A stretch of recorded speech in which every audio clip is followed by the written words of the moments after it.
Bonjour, bienvenue à tout le monde sur ce nouveau direct du Miroir Social organisé par le Miroir Social organisé en partenariat avec le cabinet Technologia, représenté ici même donc par Valentine Brégier et Dora Candido. Donc, bienvenue à tout le monde, bienvenue dans la salle, bienvenue dans le chat. Une matinée dédiée à la santé au travail et sous l'angle de le CHSCT va parvenir, hein, quand bien même on peut le voir ici et là en termes de revendications, il y a quand même très très peu de chances qu'ils reviennent, à la différence d'autres choses peut-être, hein, justement. Mais voilà, le CHSCT, il faut l'oublier. Au sens strict, c'est-à-dire le CHSCT d'entreprise. Maintenant, ce matin, c'est l'idée de cette matinée, c'est de voir dans quelle mesure il reste des leviers, pour le moins, qui restent tout à fait présents pour pouvoir agir en matière de prévention pour vous, élus.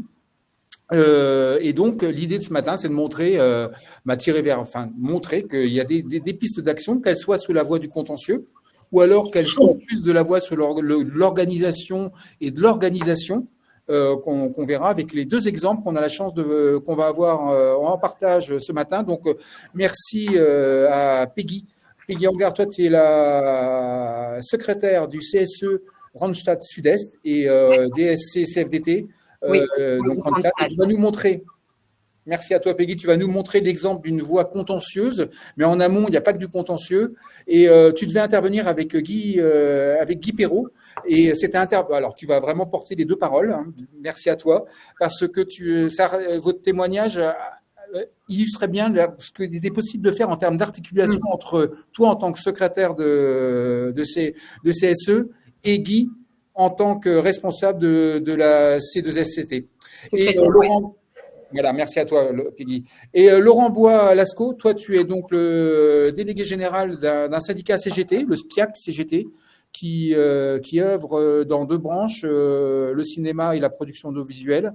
Tu avais déjà eu l'occasion d'intervenir sur un direct de Miroir Social, maintenant il y a à peu près 2 ans, je crois. C'était sur les TPE, un branche et TPE. Vous êtes deux secteurs où c'est essentiellement des TPE.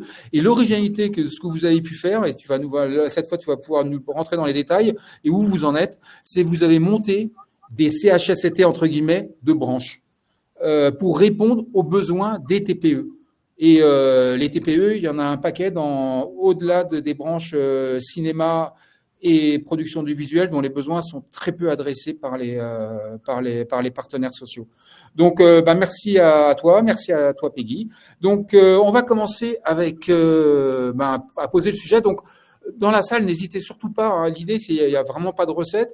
Et vous verrez, Peggy, enfin tout le monde vont partager des pistes pour pouvoir travailler et avoir des leviers d'action, hein, quand bien même le CHSCT n'est plus là. Et donc, au risque de me répéter, il en reste.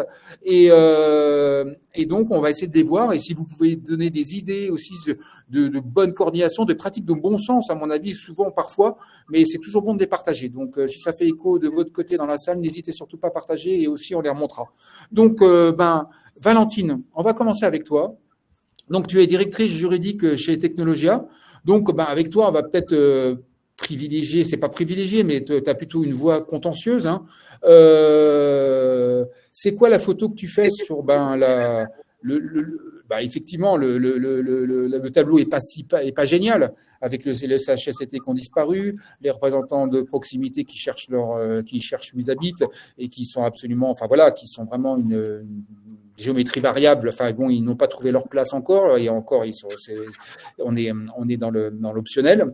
Par rapport à ça, pour autant, comment tu considères qu'il reste des leviers d'action, comment tu considères qu'ils sont utilisés et quelles conditions pour mieux les utiliser. La question est assez large, mais je te laisse, Valentine. Alors, oui, c'est vrai. Bonjour, merci déjà, Rodolphe, de l'invitation. C'est un plaisir. Bonjour à toutes et à tous. Déjà, il est vrai qu'on peut regretter la disparition des CHSCT. Et c'est vrai que souvent, quand on intervient, on a un petit air de nostalgie par rapport à la disparition des CHSCT. Pour autant, on est rentré dans le train et dans le wagon du CSE, donc il faut s'inscrire dans cette nouvelle voie. Et je pense qu'en termes de conditions de travail, il y a aussi une obligation qui a évolué, c'est l'obligation de sécurité, qui est passée d'une obligation de résultat, on va dire sans véritable moyen d'exonération pour l'employeur, à une obligation de sécurité de moyens renforcés, où on constate les premiers arrêts d'exonération de la responsabilité de l'employeur qui aurait joué le jeu en mettant des moyens d'action de prévention et qui arrive à l'heure actuelle, aujourd'hui, à se défaire de cette responsabilité. Ça a été une volonté vraiment forte de faire évoluer cette obligation et je pense que ça va dans le sens surtout peut-être d'une volonté de dialogue. Alors, c'est pas sans difficulté, hein.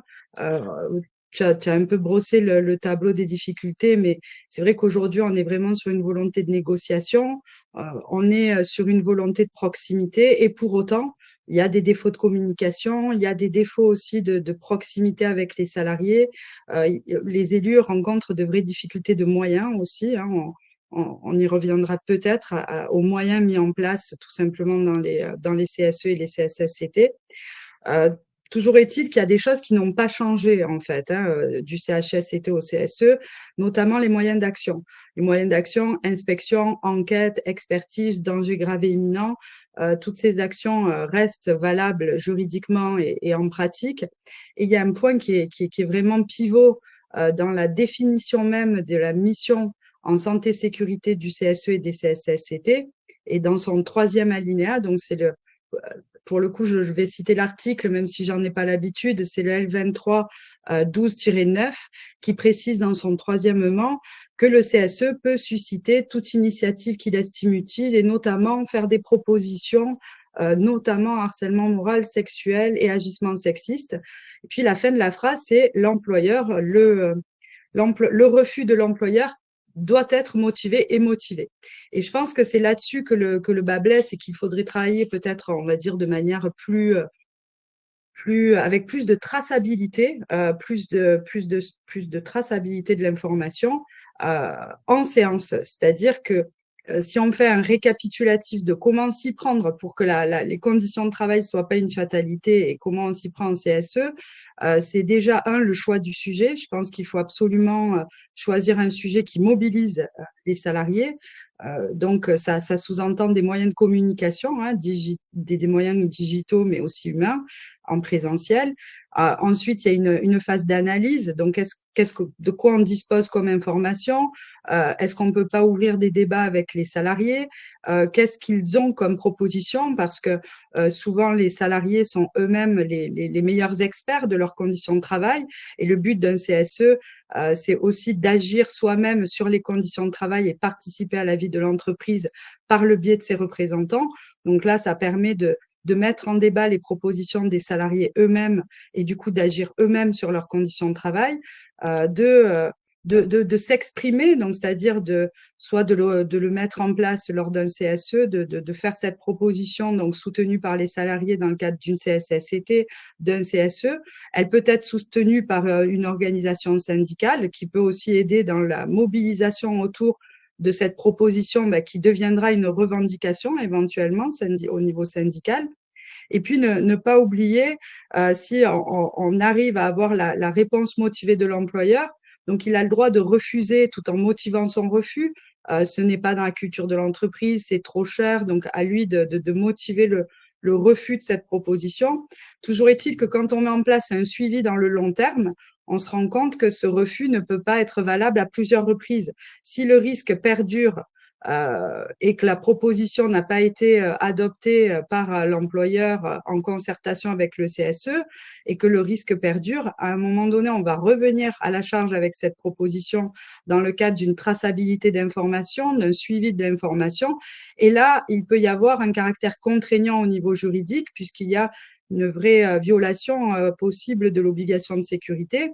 Et puis, dans le cas contraire, si on arrive à avoir, on va dire, l'aval de tout le monde et de l'employeur pour mettre en œuvre cette proposition, je pense qu'il faut aussi ne pas oublier de l'inscrire dans des accords, donc ne pas oublier la phase négociation de l'entreprise et donc de reprendre tous les avantages qu'on a réussi à négocier avec l'employeur pour le mettre en œuvre dans nos accords d'entreprise et l'inscrire dans le marbre. Euh, donc, dans le cadre de cette traçabilité d'informations, donc là, ça sous-entend quand même toutes les étapes que j'ai dit avant, hein, une mobilisation par le choix du sujet, un débat avec les salariés. Donc le CSE, il va avoir des outils pour intervenir hein, dans le cadre de l'amélioration de ses conditions de travail. Ça va être l'inspection, ça va être l'enquête, ça va être l'expertise de dangers graves et imminents. Et ce dont on se rend compte, c'est que à chaque fois, le but de toutes ces actions, c'est faire des propositions d'action, des propositions de prévention, des propositions d'amélioration. Donc, en réalité, toutes ces propositions d'action, quand elles sont finalement mises en œuvre dans l'entreprise, on en oublie peut-être parfois de reprendre un peu le succès de cette mise en œuvre si on oublie de communiquer. Donc, je pense que le nerf de la guerre se trouve aussi dans la communication et dans les moyens qu'on a à disposition dans l'entreprise pour communiquer, que ce soit encore une fois par des nouvelles technologies d'information et de communication ou par des voies classiques de tract, de présentiel, de machine à café. Mais il est très important, du coup, de revenir aussi vers les salariés qu'on a sollicités, que ce soit dans le cadre d'expertise, dans le cadre d'enquête ou d'inspection, et de leur faire des retours sur ce qu'on a arrivé à mettre en place ou pas.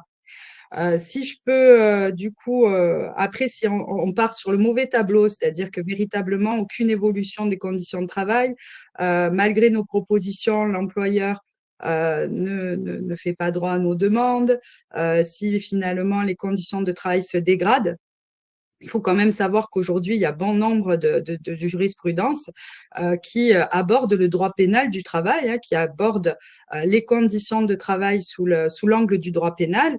Et on peut saluer beaucoup de décisions, hein. Il y en a une qui est récente, qui concerne une société d'informatique, donc qui a été soutenue par une dizaine de femmes, qui a fait reconnaître de la discrimination sexuelle systémique par rapport à des mauvaises conditions de travail et qui ont eu l'opportunité de recevoir donc à peu près 800 000 euros de dommages et intérêts. Je pense aussi à finalement des actions du tribunal correctionnel suite à des salariés morts au travail. Je vous rappelle qu'on est né quand même dans le palmarès en France malheureusement des morts au travail, alors qu'on est en phase de on est désindustrialisé, donc ce qui est quand même assez questionnant.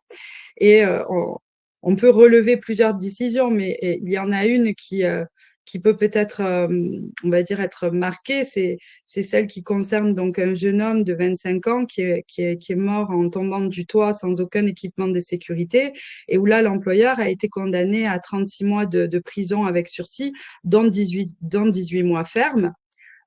Les autres jurisprudences devant le tribunal correctionnel, c'est surtout l'allocation d'amendes ou de dommages et intérêts. On peut penser aussi à la mort du scaphandrier à Nice, qui a vu le tribunal correctionnel condamner son employeur à verser 198 000 euros à son ayant droit, son fils.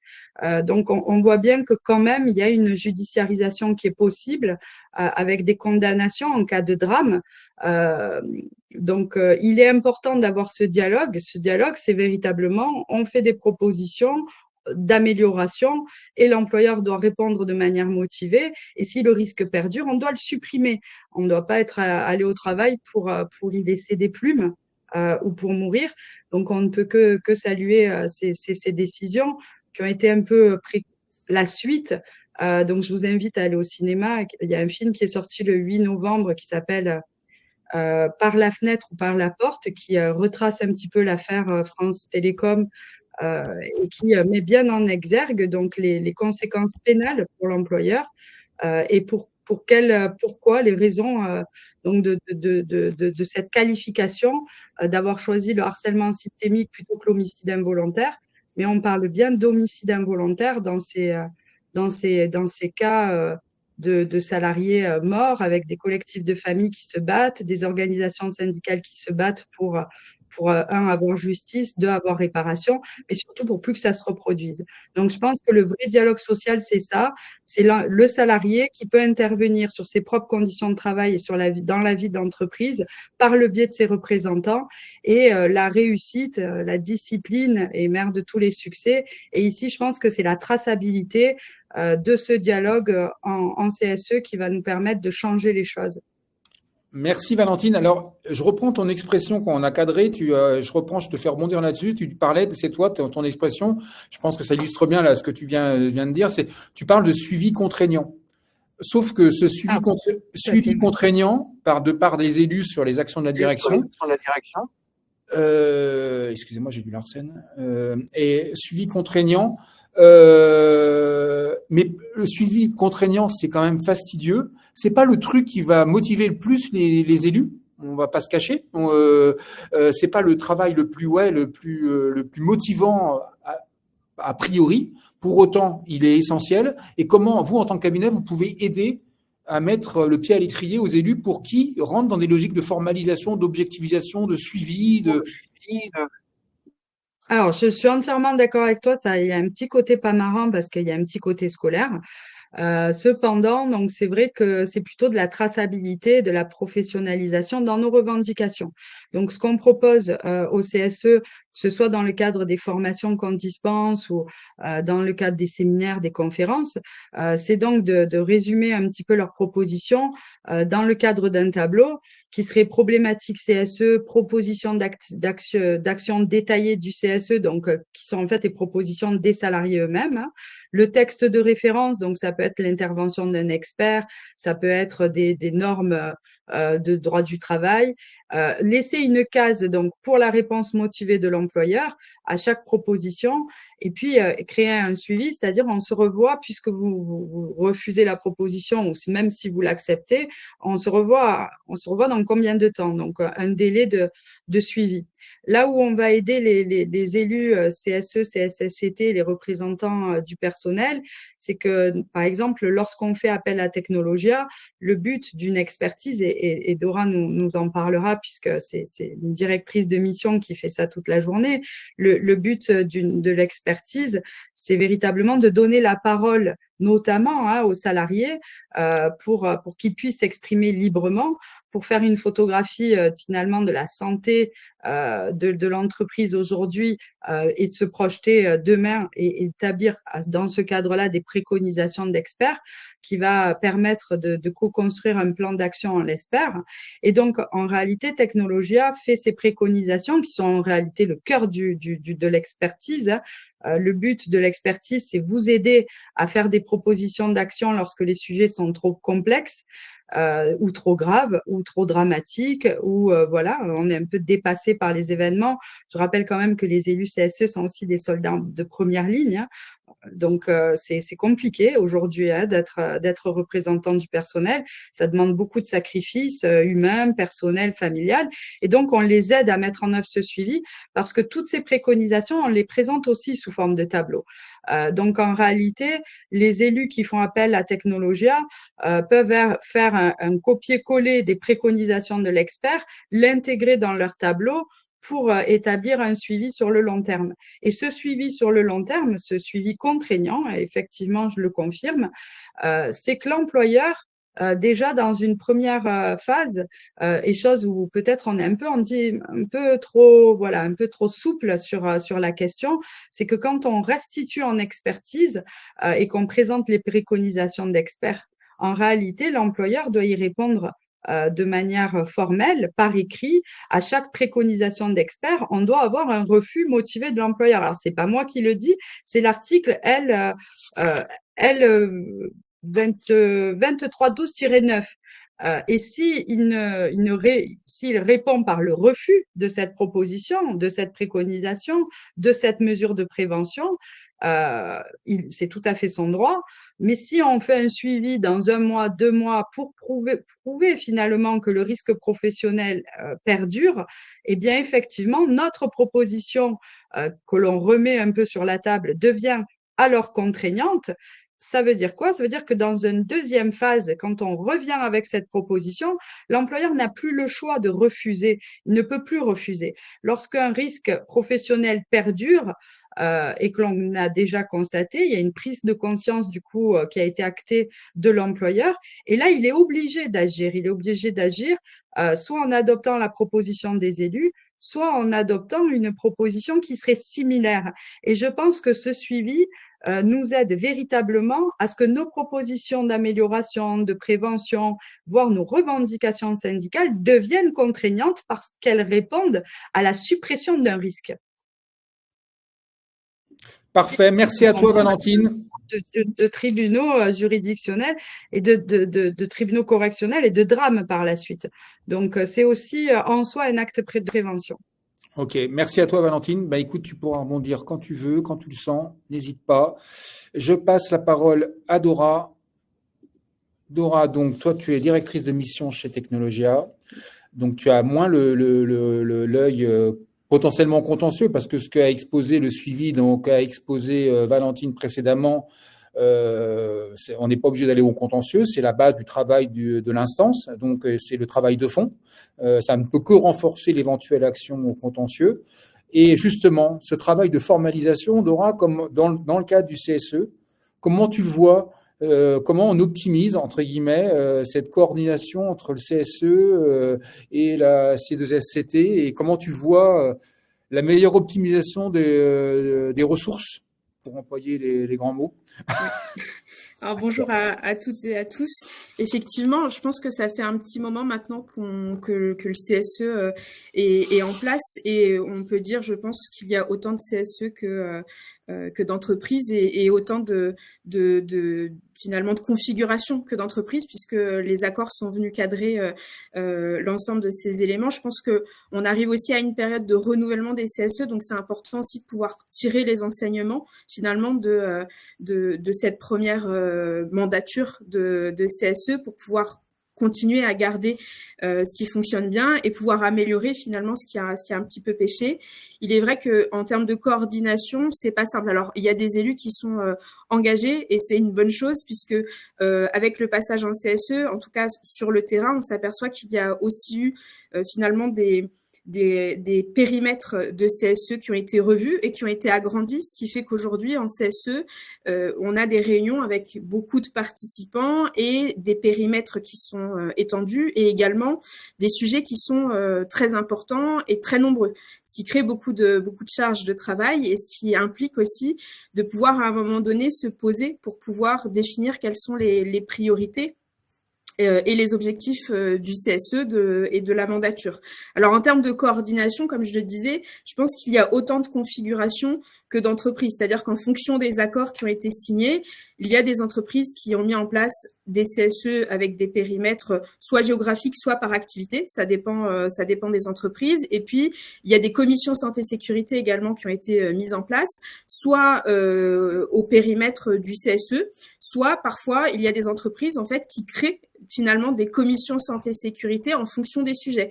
Un projet important sur une zone géographique dédiée, eh bien, il y a une commission santé-sécurité qui est créée pour ce sujet-là et qui emmène finalement des membres qui sont plus concernés par ce projet-là au sein du CSE que d'autres. Et donc, il y a des configurations qui sont assez diversifiées et une coordination qui vient aussi un petit peu parfois complexifier la prise en charge des sujets puisque le CSE, c'est lui, par exemple, qui va mandater un expert.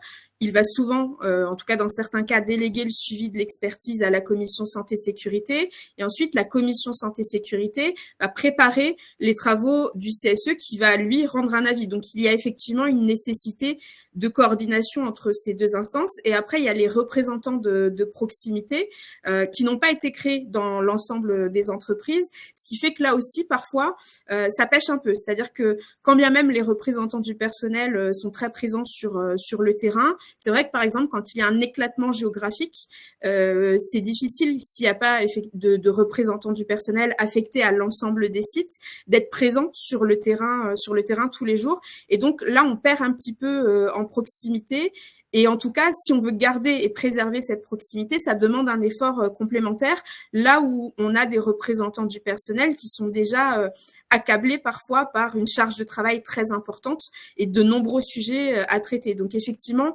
là, sur cette coordination, la coordination, ça prend du temps et les moyens de cette coordination n'ont pas toujours été prévus dans les accords. Typiquement, il y a par exemple des entreprises où la commission santé-sécurité n'a pas d'autres moyens, n'a pas d'heures de temps dédié autre que le temps qu'elle passe en réunion convoquée par la direction. Donc, quand il y a un suivi d'expertise à faire, soit on prend sur les heures de délégation qu'on a au niveau du CSE, mais on n'a pas forcément de moyens complémentaires sur ces sujets-là. Ça peut être intéressant peut-être dans le chat si vous avez des témoignages par rapport à effectivement aux moyens qui sont alloués dans vos commissions santé-sécurité ou dans vos CSE par rapport à ces sujets-là. Mais en tout cas, c'est vrai que sur le terrain, on s'aperçoit qu'il y a une coordination qui est parfois chronophage et pour laquelle les représentants du personnel n'ont pas toujours le temps. Et puis surtout, on a des sujets qui sont vraiment très nombreux au sein des CSE qui sont présentés et qui impliquent quand même un travail. Quand on a un projet immobilier ou plein de projets immobiliers, puisque en ce moment, typiquement, il y a beaucoup d'entreprises qui sont en train de réaménager leurs locaux, voire de déménager pour passer en flex office, prendre en compte l'augmentation du télétravail. Ça génère beaucoup de projets immobiliers, là où en parallèle, il peut aussi y avoir des sujets de réorganisation du travail, etc. Donc, tous ces sujets-là, c'est des sujets qui impliquent que le CSE travaille, prépare ces sujets-là, que la commission santé-sécurité puisse également s'impliquer sur ces sujets-là. Et donc, il faut du temps pour pouvoir faire ces éléments-là correctement. Et donc, effectivement, parfois, les représentants du personnel se font accompagner par des experts qui vont aussi permettre de soulager un petit peu parfois cette charge de travail et aller au plus près du terrain pour récupérer finalement cette proximité qui a parfois été perdue avec le passage en CSE, la création des commissions santé-sécurité et les représentants de proximité qui n'ont pas été créés sur l'ensemble des entreprises pour des raisons diverses et variées qui sont entendables. Mais voilà, globalement, il y a une complexité nouvelle dans la gestion de ces différentes instances. Et puis de la même manière, en CSE, alors l'avantage, c'est que le CSE aujourd'hui traite les sujets économiques et les sujets de santé-sécurité. Donc on ne peut pas avoir les deux pans de ces sujets-là en réunion de CSE, même si parfois les réunions bottent en touche en disant non, la santé, c'est au niveau de la commission santé-sécurité. Mais on a la chance de pouvoir aborder ces deux sujets-là au sein d'une même instance. L'inconvénient, c'est qu'on aborde ces deux sujets-là au sein de la même instance et que par conséquent, parfois, la santé est mise en balance avec des sujets économiques. Et là, effectivement, ça interroge parce que normalement, la santé n'a pas à être mise en balance avec des sujets économiques. Alors, Dora, excuse-moi. Déjà, l'équilibre, enfin l'intégration de la santé au travail dans le CSE et donc l'intégration par rapport aux paramètres économiques et l'équilibre, jusqu'où c'est acceptable pour toi cet équilibre, enfin le côté compromis. Ça veut dire qu'on rentre dans des logiques de compromis. On va le voir dans toutes les entreprises. Il y a les règles en matière de santé au travail et les règles de prévention qui sont établies. Et il y a un delta par rapport à la réalité parce que c'est le fruit d'un compromis. Comment ça se joue ça maintenant et peut-être davantage maintenant dans le cas du CSE que ça l'était dans le CHSCT? Alors, en tout état de cause, normalement, ça ne devrait pas être un compromis. C'est-à-dire que la santé ne devrait pas être mise en balance avec les sujets économiques. Pour autant, mais c'était déjà un petit peu le cas, par exemple, sur des sujets de conditions de travail, où à l'époque du CHSCT, on avait déjà, par exemple, sur des projets immobiliers, des conversations et des échanges du type, oui, effectivement, il y a peu de surface allouée au poste de travail, mais est-ce que vous préférez avoir peu de surface et rester à proximité du site actuel au cœur de Paris, ou bien est-ce que vous préférez avoir plus de surface, mais dans ces cas-là, on va de l'autre côté de Paris où on sort de Paris. Donc, en réalité, les compromis, ils existaient déjà auparavant. En revanche, là, on en parle au même endroit. Donc, ça complexifie un petit peu ce sujet-là parce que, ça complexifie et ça facilite aussi parce que les gens sont aussi plus au courant de ce qui se passe au niveau économique. Je suis intéressée aussi d'avoir peut-être le point de vue des représentants du personnel qui sont qui interviennent aujourd'hui sur ce sujet-là. Mais je pense que les compromis, ils existaient déjà. L'important, c'est de pouvoir faire des compromis en bonne intelligence et de garder en tête l'humain. C'est-à-dire que si à un moment donné, on oublie l'humain dans les compromis qu'on est en train de faire, en revanche, on va avoir de grosses problématiques derrière. Donc, toujours garder en tête l'humain, les conditions de travail, la santé et la sécurité quand on fait des choix en entreprise. Ouais, il y a deux choses sur lesquelles je voudrais rebondir. Quand tu l'as dit, je te laisse repartir là-dessus, mais tu dis les moyens sont contraints. Et quand on préparait l'entretien, tu me disais quelque part, il faut peut-être aussi sortir dans la logique. Je suis membre de la C2SCT, forcément, comme je suis membre, je dois participer à toutes les réunions de la commission. Et toi, tu me disais, bah justement, non, il y a peut-être matière à faire de l'optimisation. C'est pas parce que tu es membre de la C que tu dois être forcé il faut, en fonction du sujet, en fonction de tes compétences, tu dois intervenir, tu dois y aller ou pas. Mais le temps, il faut pas le disperser simplement à siéger pour siéger, quoi. Ça, c'est un premier point. Et le dernier point, c'est concernant, bah, tu l'avais esquissé, en quoi c'est d'autant plus important dans le cadre du CSE d'être en mesure d'avancer unis, entre guillemets, dans le cadre du CSE, sur le champ de la santé au travail, entre les OS, pour résister aux divisés pour mieux régner qui parfois prévaut malheureusement dans des CSE. Oui. Alors, je pense que dans tous les cas, j'ai oublié ta première question, pardon. Ah, ton micro est coupé, Rodolphe. Je ne t'entends pas, Rodolphe. Ton micro est coupé. Excusez-moi, bon, vous n'avez pas entendu le gros mot, c'est parfait. Oui, ce que je voulais dire, c'était sur le côté, je ne sais pas parce que je suis membre d'une C2SCT que je dois participer forcément à toutes les réunions, histoire de siéger pour siéger. Oui. Oui, alors après, en réalité, je pense que ça se fait déjà un petit peu, c'est-à-dire que je disais tout à l'heure, soit dans certaines entreprises où c'est même formalisé, c'est-à-dire en fonction des sujets, on crée une commission santé-sécurité qui est dédiée à ce sujet-là et pour laquelle finalement les membres qui se sentent les plus impliqués et ou les plus concernés sont ceux qui vont se porter volontaires pour cette commission santé-sécurité. Après, ce que je te disais aussi, c'est que choisir, c'est renoncer. Et qu'effectivement parfois on se dit finalement le sujet qui est traité c'est peut-être pas mon sujet, mais en même temps si j'y vais pas et que d'un coup finalement ça devient mon sujet, est-ce que je vais pas passer à côté de quelque chose, est-ce que je vais pas manquer à mon rôle de représentant du personnel sur cette partie-là.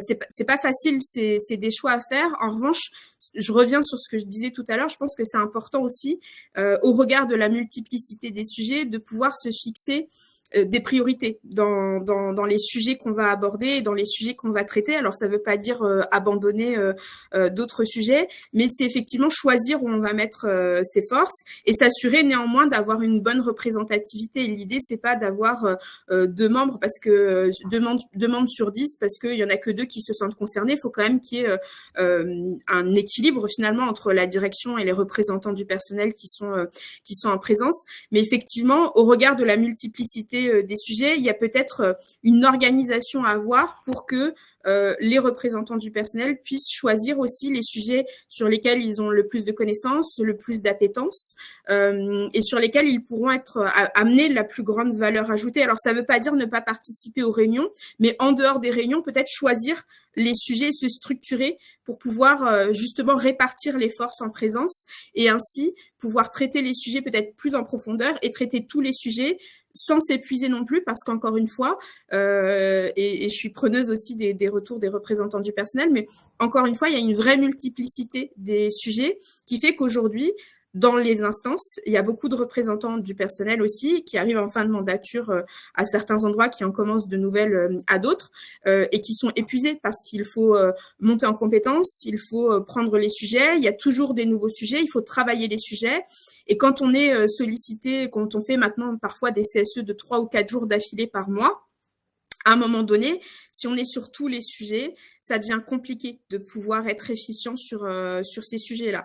Et du coup, et ça boucle un petit peu avec la seconde question sur comment est-ce qu'on fait pour garder une unité, pour faire face à la direction. Le fait de s'organiser implique aussi de se faire confiance et de pouvoir justement avancer ensemble face à la direction, puisqu'encore une fois, il peut y avoir des éléments du type diviser pour mieux régner. il faut pas oublier néanmoins qu'il y a quand même des sujets de représentativité et d'organisation syndicale au sein des CSE. Donc, l'idée, c'est aussi peut-être que chaque organisation syndicale soit représentée sur l'ensemble des sujets. Mais si une organisation syndicale a, je dis n'importe quoi, 10 élus au sein d'un CSE, est-ce que les 10 élus doivent se concentrer sur l'ensemble des sujets ou bien se répartir sur les différents sujets? Je pense que ça peut être une piste à explorer, ce qui implique néanmoins effectivement de travailler en bonne intelligence tous ensemble et de se faire confiance. Merci Dora, merci beaucoup. On va aller voir l'illustration avec Peggy. Alors peut-être il y a des questions là, n'hésitez pas à les poser. Valentine, je sais pas ou Dora, mais il y a une question sur la médecine du travail. Tu as répondu, Valentine. Je viens de répondre. Je m'en occupe un peu aussi. Ok, super. Mais si tu veux à l'oral, ouais, c'est ok, d'accord. Ce que je disais, c'est que la question du médecin du travail, donc on me disait quel est son rôle dans cette question de prévention. Donc, comme je l'ai marqué, déjà, le médecin du travail, il a avant tout un rôle préventif dans l'entreprise. Il n'est pas là pour prodiguer des soins ou des arrêts de travail. Donc, il est vraiment là, bien sûr, pour le suivi individuel des salariés, où il peut imposer des aménagements de temps, de poste, à l'employeur. Mais au-delà de ce suivi individuel, il est aussi partenaire privilégié du CSE. Il établit la fiche d'entreprise en cas d'inaptitude. Elle est transmise au CSE. Selon certaines conditions, il peut être amené à faire un rapport d'activité qui est transmis au CSE. Et je rappelais qu'il était aussi membre de droit du CSE sur les questions liées aux conditions de travail. Il doit être convoqué avec les autres membres CSE, notamment. Maintenant, c'est vrai qu'on pourrait parler de la pénurie des médecins du travail, mais ce n'était pas la question. Non, c'est pas le sujet, mais c'en est un, c'est clair. Merci Valentine. Peggy, à toi la parole. Donc toi, tu es donc secrétaire du CSE de Randstad, groupe d'intérim Sud-Est. Oui. Donc c'est Sud-Est, le périmètre, c'est 400 salariés permanents. Je ne sais plus combien d'intérimaires. Environ entre 12 et 14 000. 12 et 14 000 intérimaires. Donc vous êtes un des CSE de Randstad. Et il y en a 9 dans l'USTT, ouais. On en est un sur les 9. D'accord, un sur les 9. Et donc vous avez décidé, vous, au fruit d'une certaine maturation, tu vas. Alors, c'est Guy qui normalement était censé partir sur cette partie-là. Donc, c'est toi qui vas, avec tes mots et avec ton regard de secrétaire du CSE, qu'est-ce qui vous amène en tant que CSE, c'est intéressant vraiment à l'entendre, en tant que CSE à rester en justice sur le sujet de la sinistralité et de l'accidentologie des intérimaires et de ce que les moyens que doit mettre en place l'employeur. Pourquoi vous arrivez à la case justice et qu'est-ce qui vous y amène? On va commencer comme ça, sachant que je fais un peu en octobre, vous avez gagné en première instance en justice.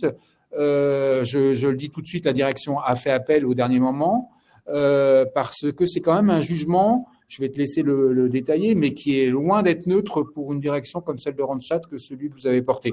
À toi, Peggy, sur qu'est-ce qui vous a amené à aller en justice sur le sujet de l'accidentologie des intérimaires?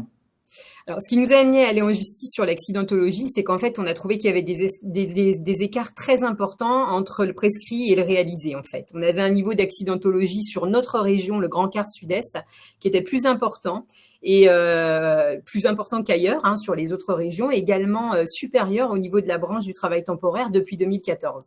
Valentine l'a dit en préambule, c'est énormément de travail de la part des élus. Il y a eu on a fait un suivi d'une trajectoire, c'est un travail de fond, de retranscription, d'interrogation de la direction au fil d'une trentaine de réunions, en gardant toujours comme ligne conductrice le principe du contradictoire. Voilà. Donc, on a dans l'entreprise chez Randstad une roue, un principe de prévention, un dispositif de prévention qui s'appelle la roue de la prévention, qui est censé permettre de réduire le niveau d'accidentologie. Mais il s'avère qu'on a constaté effectivement ces fameux écarts qui ne permettent pas de réduire l'accidentologie dans l'entreprise. Plus largement, en fait, ce qui nous a amené, c'est surtout une question de dialogue social.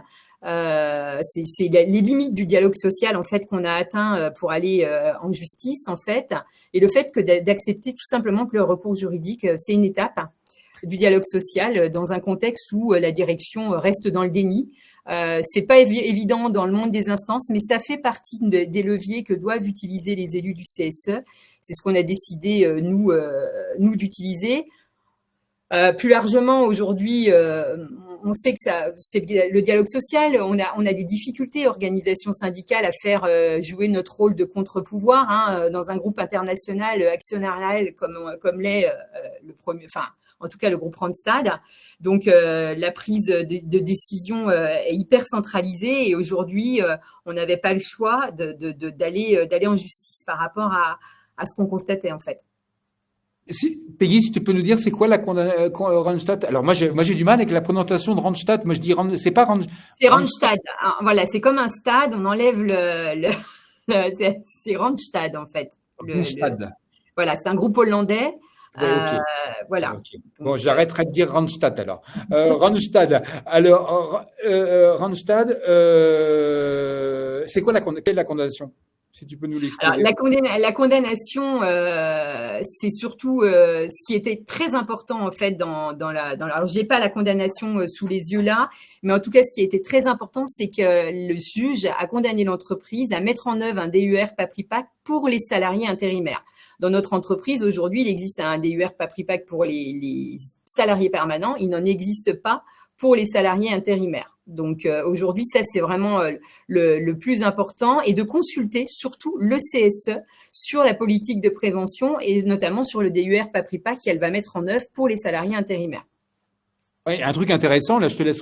Par exemple, vous avez demandé dans votre travail de formalisation, d'objectivation, vous avez demandé, Guy, enfin toi, vous aviez demandé d'avoir la liste des entreprises les plus accidentogènes, les clients les plus accidentogènes, et la direction refusait de vous filer cette information. Alors, c'est ce qui nous a amené, comme je disais, on a fait une trentaine de réunions pour en arriver à cette malheureusement la solution, la dernière, le recours juridique.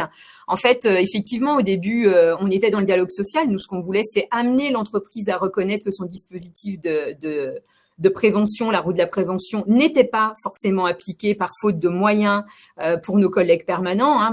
Voilà, faute de temps, pas suffisamment de moyens.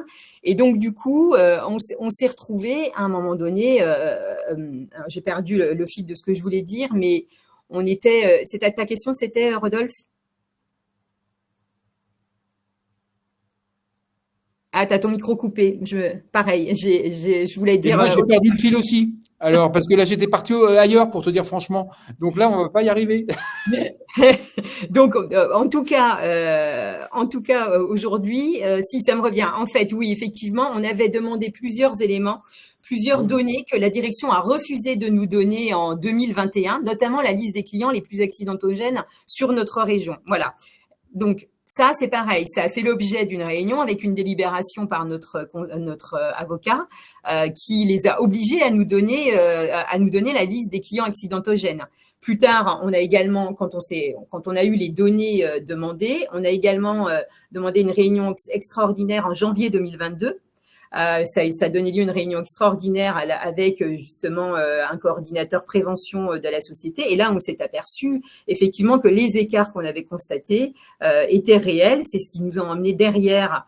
Ils nous ont présenté un plan de prévention en mai 2022 qui n'a pas donné effectivement satisfaction aux élus parce qu'on voyait bien que ça ne pourrait pas réduire les écarts. Et c'est ce qui nous a amené à assigner en justice au tribunal de Bobigny en procédure à jour fixe. Et comme le disait Valentine, vous aviez aussi, vous aviez une centaine de préconisations. Hein. Alors la C2SCT depuis, comme il y a vraiment une trajectoire. L'avantage en fait dans notre CSE, c'est que Guy Perrault, qui n'est pas là aujourd'hui et sur lequel je fais la partie C2SCT, était secrétaire de CHSCT auparavant dans les anciens périmètres CE. Moi-même, j'étais secrétaire de CHSCT par le passé, et puis en 2016, je suis devenue secrétaire de CE. C'est un peu compliqué de faire les deux. Du coup, on avait tous les deux une forte, en tout cas, une expérience et on avait la possibilité de suivre une ligne trajectoire sur ce qui se passe sur l'accidentologie dans notre périmètre. Et du coup, effectivement, ça nous a permis aussi de travailler en commun tous les deux pour faire bouger la ligne, quoi. Ok. Alors, parlons-en pour faire bouger la ligne. Comment? Alors là, c'est plus avec ta casquette de de secrétaire de CSE en termes de, on va dire, d'adaptabilité. Comment on arrive, quand bien même la CFDT, vous êtes majo dans ce CSE, mais vous n'êtes pas les seuls.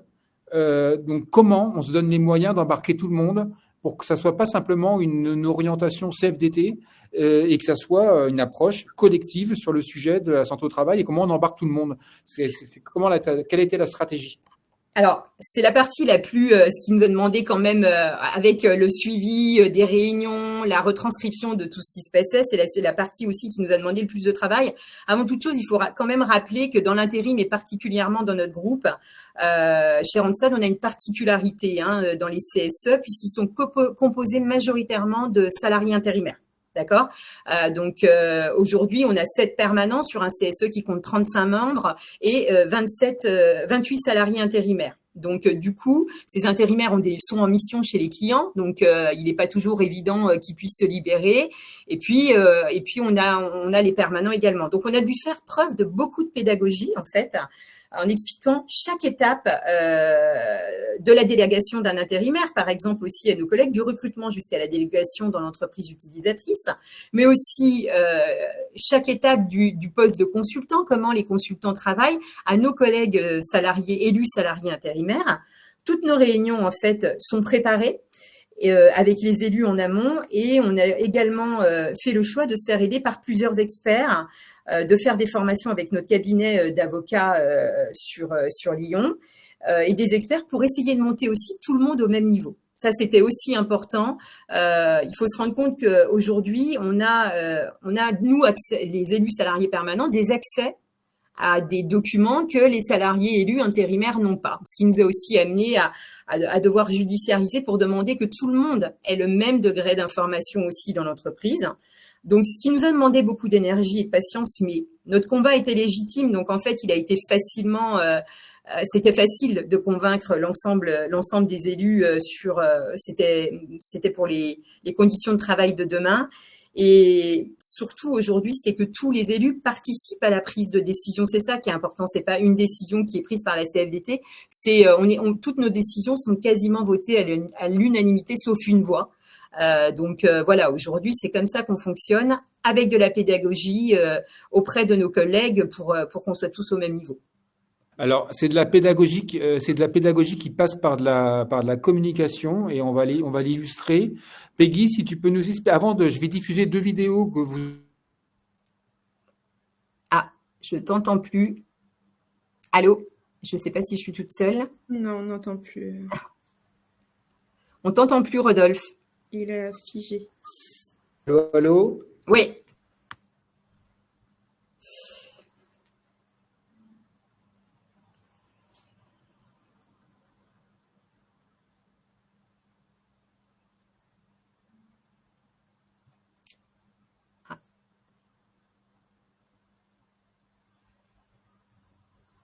Ah, j'ai peur que Rodolphe, ça soit bloqué. Effectivement.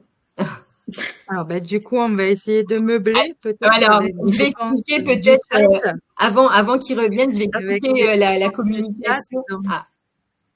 Voilà, on me demandait par rapport au document unique d'évaluation des risques professionnels et donc j'invite les gens qui ne disposent pas de DURP à saisir l'inspection du travail. Je meublais, Rodolphe, t'es revenu, à saisir l'inspection du travail donc pour faire constater cette infraction puisque c'est très grave, c'est une infraction de 5e catégorie et donc je vous invite à continuer à poser vos questions, j'y réponds avec grand plaisir.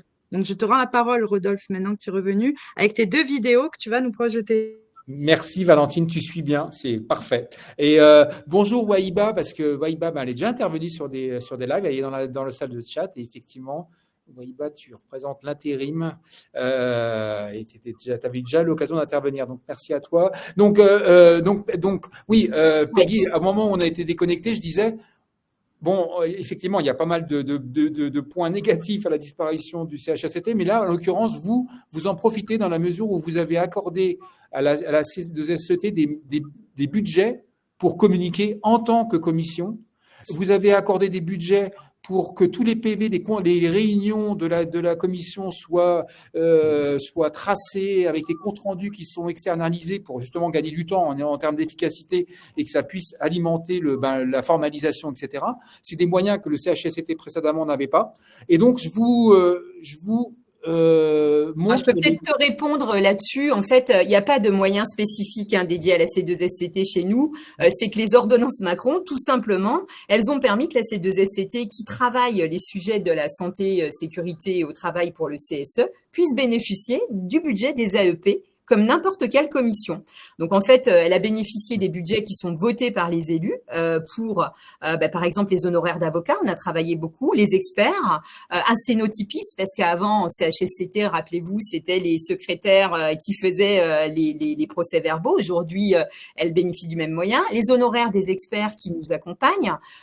Et puis, un budget communication, tu en parlais tout à l'heure, qui est très important aussi la place de la communication est très importante pour faire comprendre aux salariés pourquoi on a été obligé d'en arriver là. Parfait. Écoute, Peggy, on va illustrer ça avec ce que vous avez fait. Partagez une vidéo, Zou. Alors, on va commencer par exemple, le droit de retrait, la pédagogie. Là, je vais vous en montrer tout.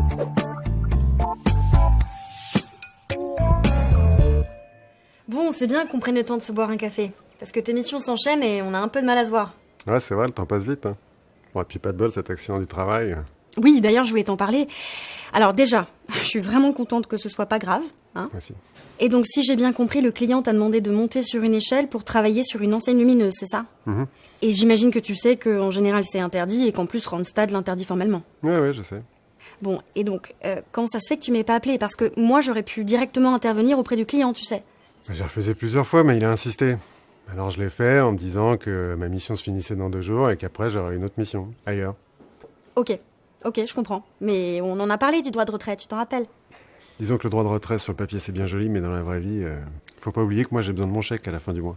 Si je devais dire non à chaque fois qu'un client me demande de faire ça ou ça, je t'appellerais souvent. Et je me dis que peut-être t'aurais moins envie de me confier des missions. Tu sais, on va pas se mentir. Ça arrive souvent qu'un client me demande de faire quelque chose de pas très sécurisé ou qui était pas prévu au départ. Même chez les clients sérieux. C'est comme ça pour les intérimaires. D'accord, mais c'est quand même pas la généralité. Faut voir. Alors, c'est vrai qu'on voit pas tout ce qui se passe au quotidien chez les clients, même si on fait tout pour, mais bon, toi, qu'est-ce que t'en penses ? Comment on pourrait éviter que ça se reproduise ? Ou plutôt, comment on pourrait faire ensemble pour éviter que ça se reproduise ? Je sais que c'est pas facile, mais je crois que ça doit d'abord se régler entre toi et tes clients.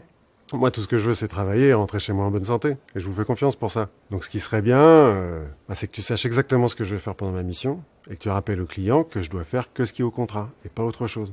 Maintenant, si je vois que je peux t'appeler quand il y a un problème et qu'après je continue à travailler avec ton agence, c'est sûr que je le ferai plus facilement. Alors, comme l'a bien résumé Olivier, c'est effectivement, ça sent le vécu. C'est pas comme certaines vidéos qui font vraiment parfois artificielles, etc. Et pour le prix d'une, je vous en montre une 2 secondes. Et donc là, on est plus sur qu'est-ce qui amène au contentieux. Pour expliquer pourquoi on arrive là. Salut, ça va ? Super. Dis-moi, j'ai vu les vidéos de la CSSCT, tu sais, sur l'accidentologie des salariés intérimaires et la prévention. Et alors, t'en penses quoi ? Bon, c'est pas faux ce que vous dites, loin de là, mais il faut pas oublier que les clients aussi ont des obligations légales, et que nous, on dépend de ce qu'ils font ou pas. Et puis de toute façon, la législation concernant le coût de l'accidentologie ne nous aide pas vraiment, puisque dans la plupart des cas, c'est Randstad qui doit assumer la charge financière des accidents du travail. Donc résultat, on subit le laxisme de la législation et de certains clients. Eh ben, c'est pas faux ce que tu dis, loin de là. Mais en attendant que Prism Emploi fasse son travail de lobbying et que la législation soit plus contraignante, Randstad a aussi des obligations légales. Et notre entreprise peut déjà agir concrètement en interne et au quotidien. Regarde, la direction n'arrive même pas à atteindre les objectifs d'effort qu'elle s'est elle-même fixés, concernant les études de poste, les sensibilisations de sécurité et les analyses AT. Alors que ce sont des objectifs très très pondérés et limités à du quantitatif. Ok, mais bon, nous, on fait ce qu'on peut, Attends, il y a déjà tellement d'objectifs et d'indicateurs sur lesquels on doit travailler tous les jours. Tu les connais aussi bien que moi et franchement, on est surchargés. On est tous d'accord. Et le but n'est pas de rajouter de la pression. Nous, les élus, on est les premiers à se battre contre cette méthode de management archaïque. Tiens, comme on l'a fait d'ailleurs pour la délégation de pouvoir des managers, qui a depuis été suspendue. Vous, les managers, le réseau, vous faites un super boulot.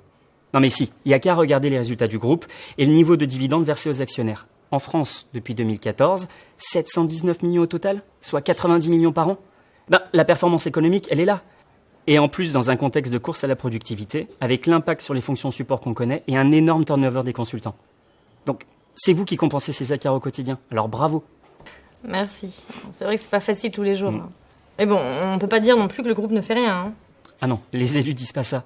On constate juste qu'on a une performance économique incroyable, une expertise reconnue dans le domaine de la prévention et un outil de travail fabuleux qui est notre réseau. Mais paradoxalement, on a une contre-performance en ce qui concerne l'accidentologie depuis 2014. Le marché du secteur de travail temporaire a un TF1 moyen de 35 depuis 2015 et Randstad Sud-Est de 45. Donc il faudrait peut-être se questionner sur la responsabilité sociale du groupe et sa volonté à faire évoluer les choses. Et tu vois, en réunion, la direction nous dit que ça, c'est la responsabilité des managers. Ok, je vois. Et du coup, c'est quoi la solution ? Nous, les élus, on est complètement d'accord avec le point de vue du groupe qui dit, dans une tribune de 2019, qu'un intérimaire ne doit pas perdre sa vie à la gagner. On pourrait commencer par ajouter des moyens humains supplémentaires, avec au moins un préventeur expérimenté, à temps plein et par région, et un management qui intègre réellement la prévention des salariés intérimaires au quotidien. La commission CSCT a fait plus de 100 préconisations pour améliorer la prévention des salariés intérimaires. Et d'ailleurs, elles sont sur le site du CSE. Le groupe peut faire plus, mieux et tout de suite. C'est sa responsabilité et il en a largement les moyens financiers. Et voilà. Donc, je pense que c'est des vidéos assez rares. Enfin, moi, pour le coup, c'est la première fois que je vois une production produite sur les conditions de travail par un CSE. Donc, je trouve ça intéressant que ça soit produit par un CSE, pour le moins. Donc, bravo à vous du côté du CSE de Randstad Sud-Est. Et ça m'amène à un rebond. Et Laurent, t'es patient et je vais te passer la parole. Mais Peggy, ça m'amène à une dernière relance. C'est-à-dire, là, on parle toi, tu représentes les permanents. Enfin, tu représentes les permanents. Moi, je suis salariée permanente dans l'entreprise, voilà. effectivement. Ouais. Tu représentes effectivement également les Alors, salariés. je représente tous les salariés de l'entreprise, qu'ils soient employés, agents de maîtrise ou cadres, en fait. Alors, justement, Peggy, comment vous faites le lien là? C'est le sens, parce que vous venez de lancer une expertise pour risques graves sur les permanents. Et justement, comment vous faites le lien désormais entre le fait, on le voit, entre l'accidentologie des intérimaires qui a été le sujet de votre action en justice et le fait que les conditions de travail des permanents et la notion de moyens qui leur permettraient d'engager des actions de prévention et pourquoi vous lancez cette expertise pour risques graves et dans quelle mesure là on fait vraiment l'équation entre le côté économique et le côté santé au travail. Oui. Avant de te répondre sur cette question, je voudrais juste revenir sur la communication pour dire qu'en fait, ces contenus, on les a créés aussi pour expliquer à nos collègues permanents et intérimaires pourquoi on faisait les choses, pourquoi on allait en justice. On a constaté qu'on avait un déficit de communication vers les salariés. Et donc, du coup, on a quand même créé une commission communication qui crée les scripts. Tous les scripts sont créés par les élus, par la commission communication, et ensuite ils sont confiés à une entreprise qui réalise ces vidéos. Notre site internet aujourd'hui, c'est la pierre angulaire de la communication vers les salariés, puisque effectivement, vous doutez bien que la direction n'a pas forcément apprécié le recours juridique, et que ça augmente la charge de travail sur nos collègues permanents, ils disent que c'est la faute des élus. Donc à un moment donné, c'est le moyen de défense, ces contenus de vidéos. Ça parle de prévention, des conditions de travail, et ça amenait aussi les salariés à réfléchir sur la situation actuelle, pour pas dire qu'on était contre eux, au contraire, puisqu'on demandait des moyens humains supplémentaires.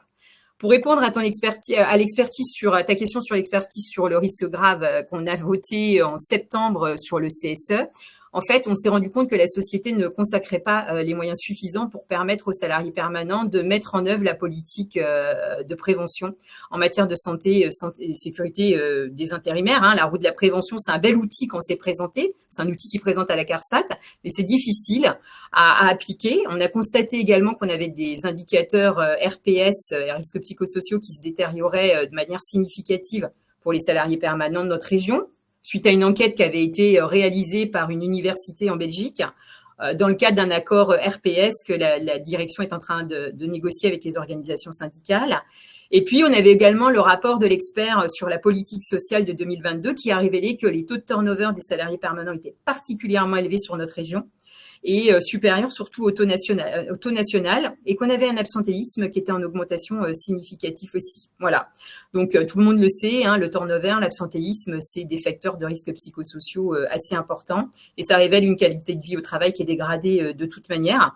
Donc nous, on a fait le lien, effectivement, ce que la direction refuse, hein, de faire le lien entre ces conditions de travail dégradées de nos permanents pour leur permettre de bien mener leur mission à terme pour déléguer les intérimaires en toute sécurité. Voilà.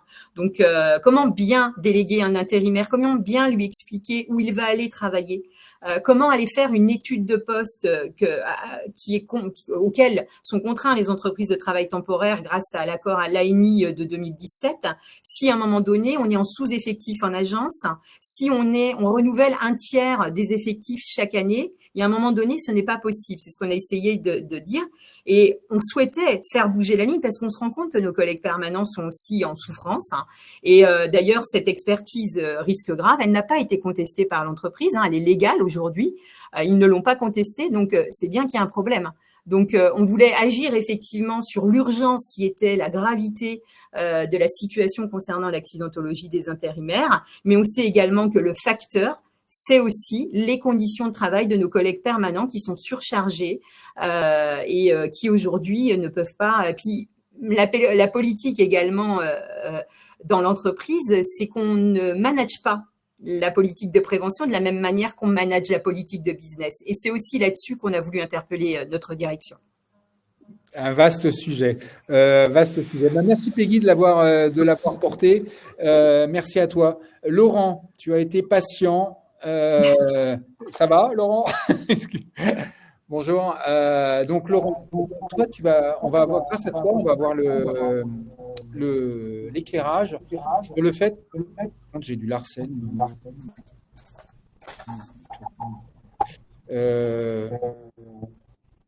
Laurent, je vais me permettre de parler. Sinon, à mon avis, ça ne va pas le faire. Ah, attends, mais ouais, merci à toi. Ouais, Laurent, donc toi, on parle de CHSCT, alors toi, c'est pas un CHSCT au sens strict, mais pour autant, c'est vraiment très intéressant de t'entendre dans la mesure où il y a deux branches, le cinéma et la production audiovisuelle, qui ont mis en place des équivalents des simili CHSCT de branches.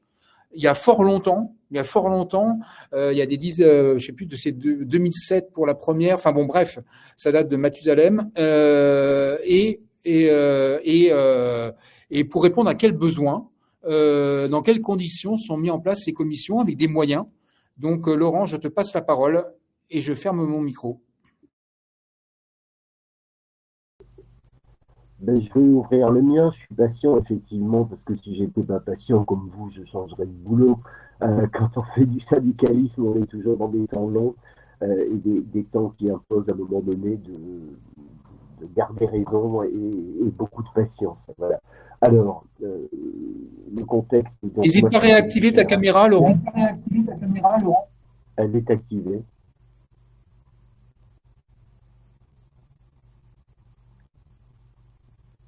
Elle est activée, ma caméra. Je ne comprends pas que... Vous ne me voyez pas? Je pense que c'est un problème de réseau. Il y a un problème de réseau, ouais. Mais bon, on t'entend, c'est le principal. Bon, alors je vais continuer, puis peut-être ça reviendra. Donc moi, je suis le délégué général du SPIAC-CGT. Le SPIAC, c'est le syndicat des professionnels de l'audiovisuel et du cinéma. Les professionnels de l'audiovisuel et du cinéma, hormis les permanents des sociétés de production, ce sont des gens qui, vous le savez, sont pas intérimaires, mais sont ce qu'on appelle intermittents. Et dans ce contexte de l'intermittence, il a fallu inventer des droits nouveaux, puisque, à l'instar d'ailleurs de ce qui se passe aussi un peu dans l'intérim, je pense que on peut y trouver des parallèles. Dans le Code du travail a été construit sur la base du CDI, hein, du contrat à durée indéterminée. C'était la norme juridique, même si ça a beaucoup évolué. Et on voit bien que dans sa construction, pendant longtemps, c'est resté la norme juridique.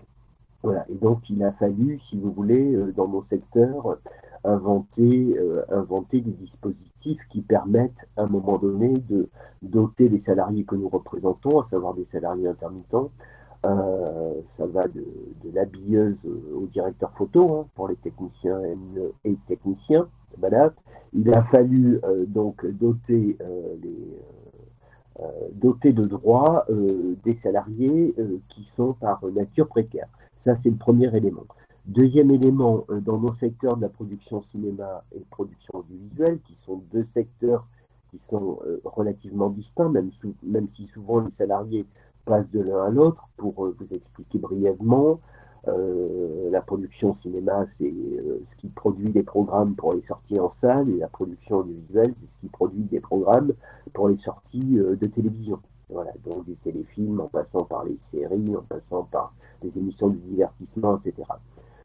Le secteur, quel est-il? Ce sont de très petites entreprises qui, en termes d'équivalent temps plein à l'année, ne passent pas, ou un très grand nombre d'entre elles ne passent pas le seuil des 10 salariés, voilà, et échappent donc à des règles ordinaires, j'ai envie de dire, de représentation à travers les CSE, etc. Pour l'essentiel d'entre elles, on a 90% des entreprises qui échappent donc à ce type de normes sociales. Donc, en 1900, je vous dis ça de tête, hein, je revérifierai à l'occasion, mais en 1971 s'est créé le Comité central d'hygiène et de sécurité du cinéma, c'est le plus ancien, à la demande des salariés. Alors, il faut savoir aussi que c'était un secteur avec de très gros risques, hein. Le cinéma, c'est, même s'il y a du cinéma en studio, mais c'est quand même pour l'essentiel une activité nomade, un peu comme sur les chantiers dans le bâtiment, avec des postures qui sont parfois extrêmement périlleuses selon les prises de vue. Enfin, on était dans un secteur à risque et les partenaires sociaux de l'époque ont pris la mesure de ce qu'il était nécessaire de diminuer le risque dans ce secteur-là. Donc, ils l'ont pris très tôt, puisque je viens de vous indiquer que ça a commencé en 1971 dans le cinéma. À l'instar de ce qui s'est passé dans le cinéma, dans la production audiovisuelle, on a une convention un peu plus récente, puisque la convention collective de la production audiovisuelle a été finie de négocier en 2006, si je ne dis pas de bêtises. Les négociations avaient commencé en 1999 avec une grosse bataille des salariés pour les salaires dans la production audiovisuelle. C'est-à-dire que c'est sous la pression qu'on a obtenu la mise en place d'une convention collective dans la production audiovisuelle, et dans le droit fil de ce qui avait été réalisé dans le cinéma, bien évidemment, on a décidé de mettre en place un comité central d'hygiène et de sécurité dans la production audiovisuelle.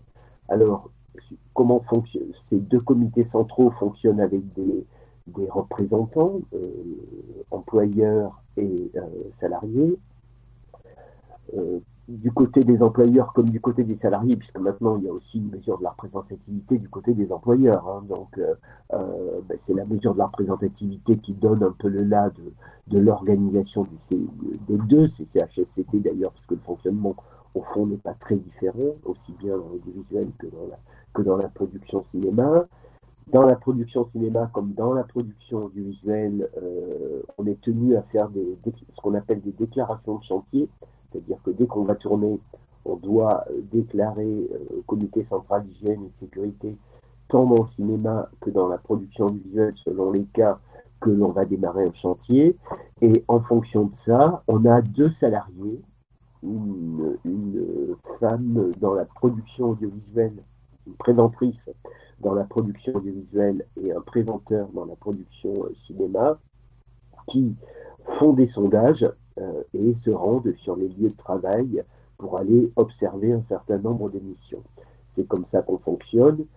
On a une réunion de l'ensemble des membres du CCHSCT dont je fais partie, et je crois même que je suis vice-président du comité central dans la production audiovisuelle.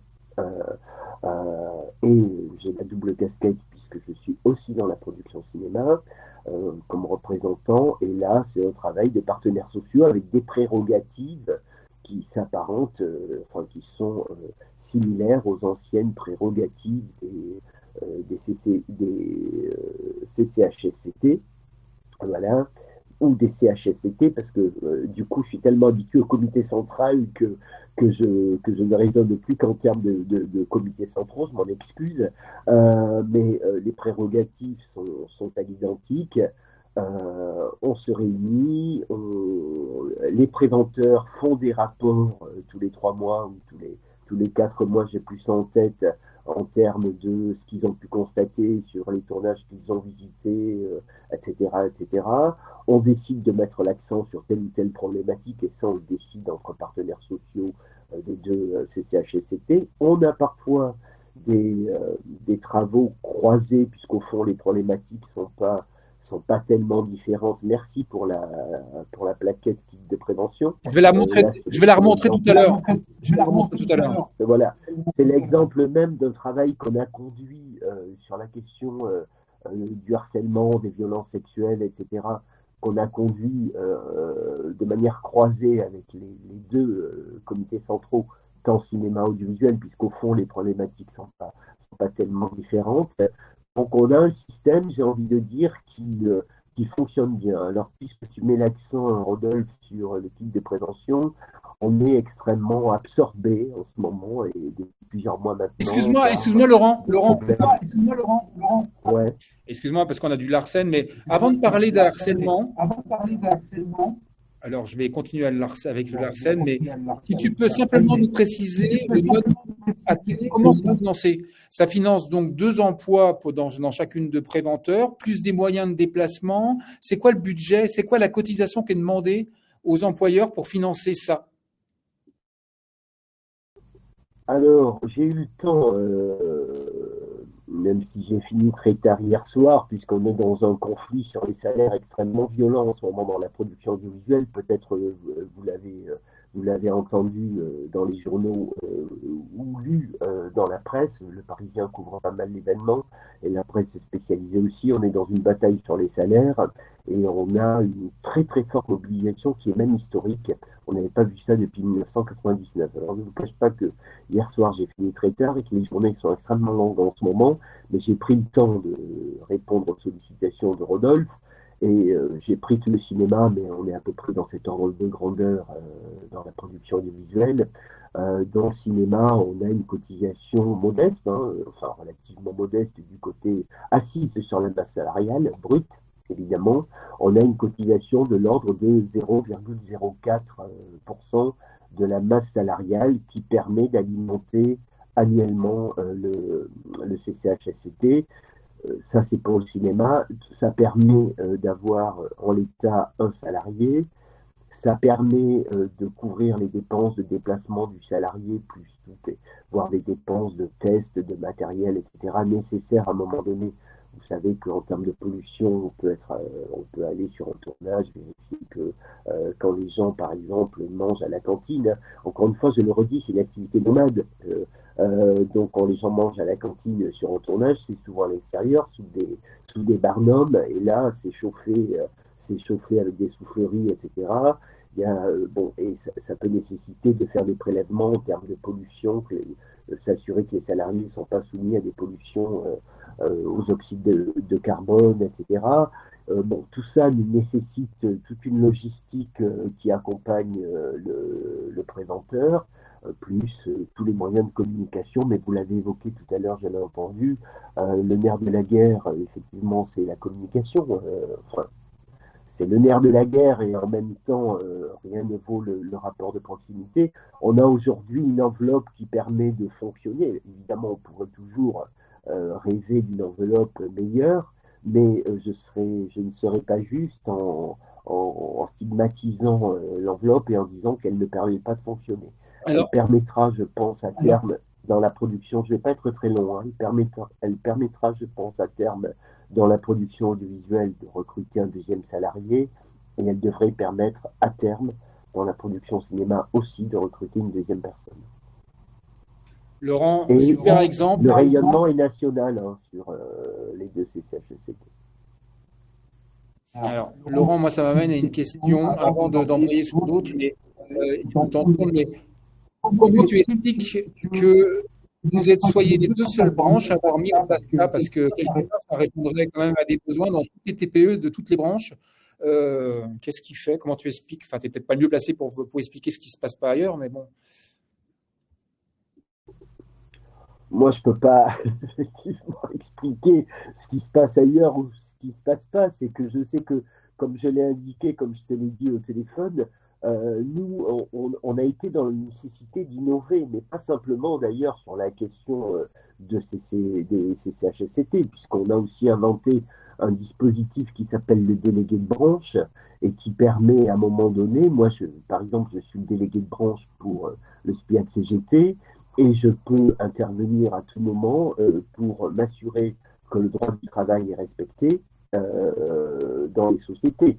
Donc c'est un peu exorbitant du droit commun, vous le mesurez bien, mais il a fallu, et il faut toujours, alors là peut-être on vieillit, donc on a un peu plus de mal à innover, mais on est dans un secteur où, compte tenu de l'organisation du travail, mais un peu à l'instar d'ailleurs de l'intérim, hein, voilà, il y a des choses qui sont extrêmement similaires, sauf que les boîtes d'intérim sont des structures beaucoup plus grosses, mais on est dans des secteurs qui sont nomades, qui sont un peu comme le bâtiment, à l'époque où dans le bâtiment il y avait beaucoup de petites entreprises, etc.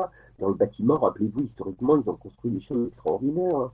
Une caisse d'intempéries quand les gens ne pouvaient pas travailler, enfin, bon, la gestion particulière des congés, etc., etc. Et nous, on a dû, quand on a construit du champ conventionnel, avec une volonté des deux côtés de la table de construire du champ conventionnel, voilà. Cette problématique existe dans le spectacle vivant. Je sais que mes camarades de la CGT dans le spectacle vivant sont demandeurs, et depuis des années, de la mise en place d'un comité central d'hygiène et de sécurité aussi dans le spectacle vivant. Alors avec des problématiques qui sont un peu différentes, puisque dans le spectacle vivant, il ne vous aura pas échappé qu'il y a des théâtres en dur, hein, il y a des structures en dur, avec, où là, en termes d'équivalent temps plein, il y a beaucoup plus de salariés, etc. Et puis, il y a une activité plus nomade, entre guillemets, dans le spectacle vivant. Mais il y a une demande, ça coûte quand même 0,04% de la masse salariale. Alors, le taux de cotisation est aussi fonction du monde de l'assiette, hein, et donc de la masse salariale brute pour pouvoir fonctionner. Et pour l'instant, je sais que dans le spectacle vivant, les employeurs, pour ne pas les citer et les diaboliser, freinent, si je puis dire, des quatre fers pour la mise en place de ce comité central d'hygiène et de sécurité dans le spectacle vivant. C'est porté par un certain nombre d'organisations syndicales, et notamment par la CGT, mais pas seulement, voilà, puisque sur ces terrains-là, on fait un bon travail avec nos camarades de la CFDT et d'autres, hein, je veux dire, ce ne sont pas des questions qui, a priori, sont clivantes, voilà, syndicalement, les questions d'hygiène et de sécurité, a priori. Ça peut arriver, mais c'est rarement clivant quand même. Donc il y a un vrai travail collectif des organisations syndicales de salariés dans leur ensemble. Mais voilà, après, c'est la bataille, j'ai envie de dire, des droits sociaux.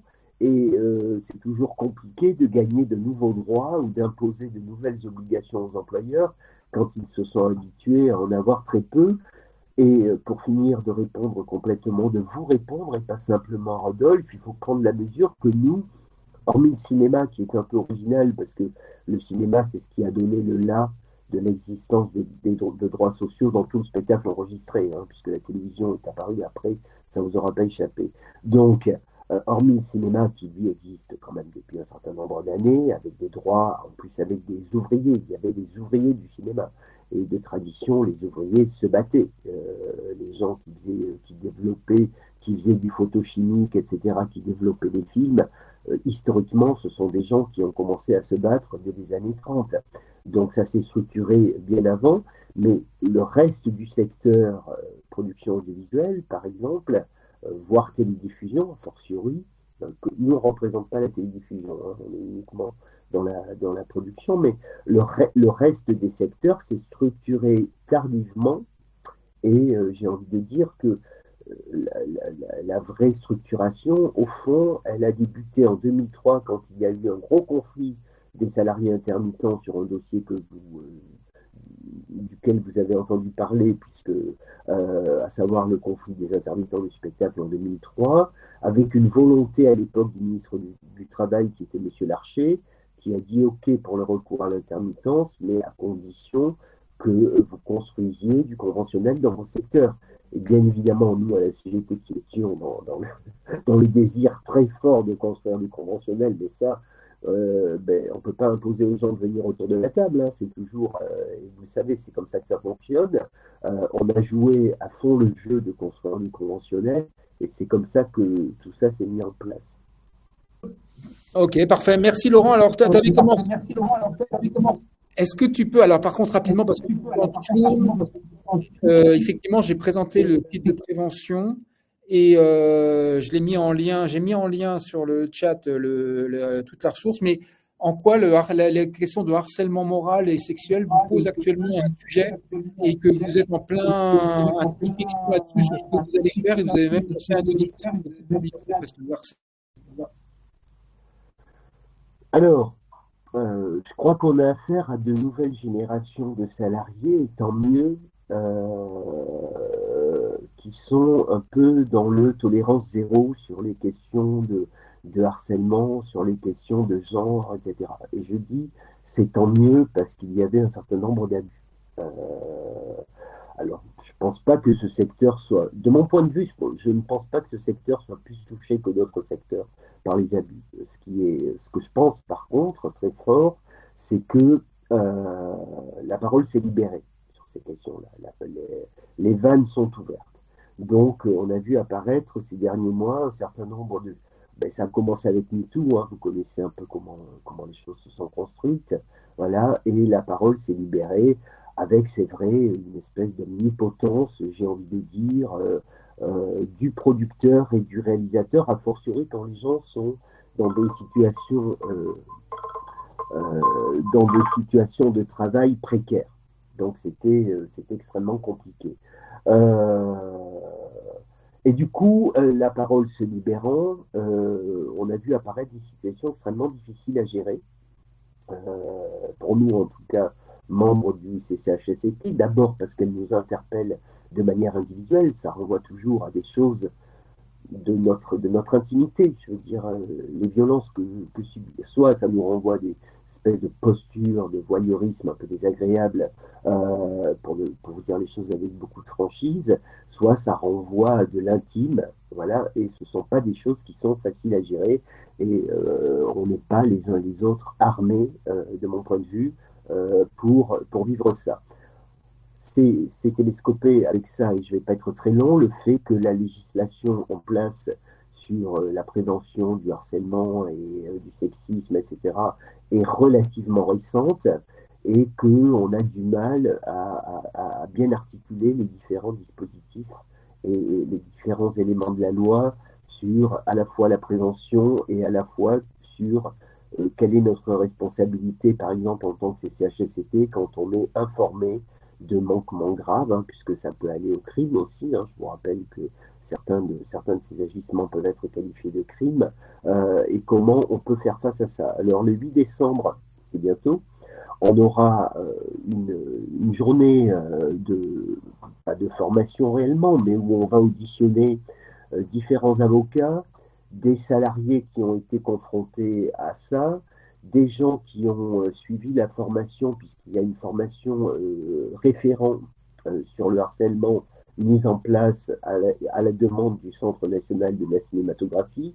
Donc on va auditionner tous ces gens pour essayer de trouver des réponses mieux adaptées que celles que nous fournissons en temps ordinaire, parce qu'on est, pour vous dire les choses, un peu dans le tâtonnement de ce qu'il est permis de faire. Par exemple, on sait qu'il faut conduire une information, que l'entreprise, dès lors qu'un cas est révélé, doit conduire une enquête et une information. Mais une fois qu'on a dit ça, on n'a pas tout dit, c'est-à-dire comment on fait, comment ça se met en place, etc. Nous, notre but, c'est d'essayer de donner des outils extrêmement concrets, extrêmement précis, à la fois aux salariés, à la fois aux employeurs, hein, puisque on répond aussi à la demande des employeurs, Et là, moi, j'ai vraiment œuvré pour qu'on ait cette journée d'audition. Il y a vraiment nécessité à se mettre en taille, à réfléchir à la manière dont on adapte la norme juridique à ces questions. Et je puis vous assurer que c'est pas facile. Merci à toi, Laurent. Merci beaucoup. Si vous en êtes d'accord, je vais devoir vous quitter parce que moi, je suis là en plein sur le pont. Si ça vous pose pas de soucis, je m'en excuse. Hein. Je serai resté avec vous parce que j'apprends des trucs en même temps. Merci à vous, merci mesdames de vos interventions qui m'ont permis d'en savoir un peu plus et au plaisir. Voilà. Merci Rodolphe. Merci à toi Laurent. Bonne journée à toi. Au revoir. À bientôt. À bientôt. Ciao. Alors, j'espère que vous avez bien entendu Laurent parce que le son n'était pas génial, mais pour autant c'était intéressant de l'entendre, pour le moins. Mais je suis désolé, le son n'était pas top. On arrive à la fin, gentiment. Donc je vous propose de faire un petit tour de parole, pour le dire comme ça, par rapport à ce qu'on a pu voir dans le chat, ce au quoi on a répondu, ce à quoi on n'a pas répondu.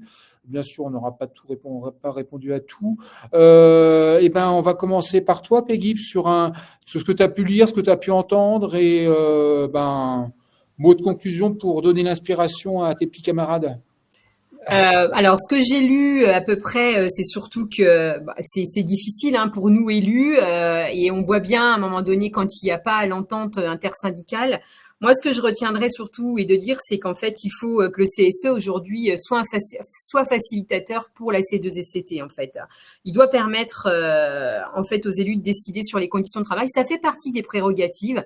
Les ordonnances Macron, elles nous ont hyper chamboulé effectivement, mais à un moment donné, elles nous ont aussi donné la possibilité d'ouvrir une fenêtre de tir chaque mois dans les CSE ordinaires. Donc moi, j'invite l'ensemble de mes collègues élus, s'il y en a, c'est à mettre un point à l'ordre du jour SSCT. Nous, c'est ce que nous faisons. C'est pas la C2SCT s'il n'y a pas eu la trimestrielle, mais c'est bien un point SSCT qui est dans les prérogatives des élus et qui permet justement de parler des conditions de travail systématiquement chaque mois dans un CSE.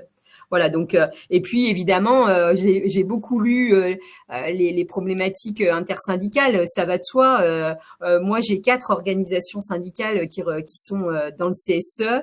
On s'entend tous en fait, parce que le combat aujourd'hui, je le disais tout à l'heure, est légitime et qu'à un moment donné, l'ensemble des élus suit. Après, je peux concevoir, mais ceci étant, je peux concevoir que ça soit compliqué. Il faudrait aussi que les organisations syndicales, en tout cas que les représentants des organisations syndicales, se rendent compte qu'à un moment donné, tu le disais, Rodolphe, de le diviser pour mieux régner, c'est une instrumentalisation des directions aujourd'hui, notamment des gros groupes. Aujourd'hui, c'est le moyen le plus facile. Enfin, je veux dire, c'est pas vieux, c'est vieux. Je veux dire, c'est l'époque romaine. César faisait pareil. Donc aujourd'hui, c'est un moyen pour nous empêcher d'avancer. Et à un moment donné, il faut pas oublier quels sont nos objectifs. L'objectif, c'est de rendre des conditions de travail meilleures aux salariés, et donc c'est main dans la main qu'on doit y arriver. Voilà, moi c'est ce que je dirais pour le mot de la fin. Merci Peggy. Alors merci Peggy, et je précise quelque chose, c'est que on parlait de communication avec toi, et vous utilisez le site du CSE pour communiquer, et notamment avec la porte d'entrée des activités sociales et culturelles qui intéressent bigrement les salariés intérimaires comme les salariés permanents. Et c'est votre porte d'entrée, sauf que une fois que les salariés se loguent dans le portail du CSE où ils vont trouver leurs tickets, leurs prestations, ils vont aussi trouver les vidéos que je vous ai montrées, ils vont aussi trouver des comptes rendus et toute la partie activité économique du CSE. Ce qui est vraiment intéressant, c'est que ça montre à voir aux salariés que le CSE, c'est pas simplement la partie activité sociale et culturelle. Et ça, c'est essentiel. Alors, tu as raison de le dire. En fait, il y a une grosse méconnaissance aujourd'hui de la part des salariés. Il y a encore 15 ans en arrière, on savait ce que c'était un comité d'entreprise. Aujourd'hui, les jeunes, quand ils arrivent sur le monde du travail, ils savent plus ce que c'est un CSE. Ils savent pas ce qu'on fait. Les élus, pour eux, c'est la carte cadeau de Noël. Les voyages, c'est pas que ça. Alors, effectivement, on le fait aussi. Mais en tout cas, nous, on a mis en place effectivement une cagnotte qui leur permet d'aller acheter des billets de concert, etc. Alors, on a des gros moyens dans l'intérim, je précise, c'est pas faisable pour tout le monde, mais nous, on a des gros moyens compte tenu du nombre de salariés qu'on a en termes de masse salariale. Et donc, du coup, forcément, pour utiliser leurs ASC, leurs œuvres sociales, ils se loguent sur le site du CSE et on est complètement transparent. On met à leur disposition, par exemple, nous aujourd'hui, c'est une holding, on est géré beaucoup par les Pays-Bas et on traduit, par exemple, tous les PV de l'Assemblée générale qu'on met à la disposition des salariés pour qu'ils comprennent qu'aujourd'hui, 1% de marge d'EBITDA en plus, eh bien, c'est une dégradation des conditions de travail. Donc, tout ça, on leur met à leur disposition. Alors, il y en a qui lisent, il y en a qui lisent pas, mais en tout cas, c'est accessible pour l'ensemble de nos salariés qui sont intérimaires et permanents du moment où ils ont un matricule. Super, merci Peggy pour cet éclairage qui ne peut que inspirer à mon sens. Merci à toi. Merci à toi. Dora, Valentine, qu'est-ce que ça vous a inspiré? Les précisions? Dora, tu commences? Oui, allons-y. Alors moi, je suis assez en phase avec ce que vient de dire Peggy. Ce que je vois aussi dans le chat et qui conforte un petit peu aussi ce que j'observe sur le terrain, c'est quand on est représentant du personnel, parfois on se sent un peu seul et comme je disais tout à l'heure, il y a un manque de temps pour traiter les sujets, mais aussi pour se former. Et on le voit bien là dans les questions qu'il y a dans le chat. Parfois, on veut faire, mais on ne sait pas comment faire, on ne sait pas par où prendre le bout. Et puis, à côté de ça, on est face à une direction et la direction, c'est pas toujours facile. Parfois, eux, ils ont beaucoup de conseils qui sont auprès d'eux. Donc, je pense que quand on est représentant du personnel, effectivement, l'unité, c'est une force parce que ça va permettre de faire face ensemble et de pallier peut-être aussi une direction qui en face, elle, vient en force et est soudée puisque tout le monde porte, normalement, il y a un mot d'ordre et tout le monde porte le sujet de la même manière. Donc, cette unité, elle est importante. Je pense que la formation aussi, c'est quelque chose qui va donner du pouvoir aux représentants du personnel de pouvoir se professionnaliser, pardon. Alors, c'est pas simple parce que maintenant, le nombre de mandats est limité, ce qui n'était pas forcément le cas auparavant. Donc, quand on commence à être autonome, finalement, on va devoir renouveler les représentants du personnel. Donc, tout ça, c'est des sujets qui, je pense, ressortent. Et puis, le sujet de la coordination dont on parlait tout à l'heure, tu parlais tout à l'heure, Rodolphe, de diviser pour mieux régner. Je pense que CSE, Commission Santé Sécurité, on le voit dans le chat, il y a certaines des personnes qui sont présentes qui disent, oui, mais quand on est à la CSSCT, parfois, il faut aller convaincre ou avoir l'aval du CSE. Je pense qu'il y a un enjeu d'unité aussi entre ces deux lieux de réflexion et de décision que sont le CSE et la Commission Santé Sécurité, pour être en phase et avancer sur l'ensemble des sujets et encore une fois, définir les priorités de la mandature et des représentants du personnel. Parfait. Merci à toi, Dora. Merci à vous. Alors, je vais faire très court parce qu'on n'a plus du tout de temps en réalité, mais moi j'ai été ravie d'entendre toutes ces expériences et ce qu'il en ressort, c'est du coup pas du tout ne pas tomber dans la fatalité concernant les conditions de travail. On voit bien on arrive à avancer avec en étant force de proposition.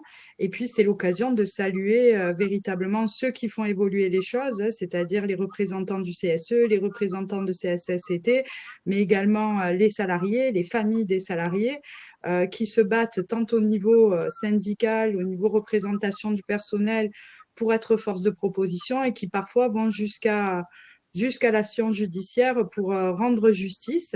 Et voilà, on ne peut que saluer cet investissement parce que, comme je l'ai dit au début, les élus, c'est quand même des soldats en première ligne qui sont eux aussi beaucoup atteints des fois par les difficultés. Comme l'a dit Dora, c'est vrai qu'on voit que des fois on veut faire mais on ne sait pas.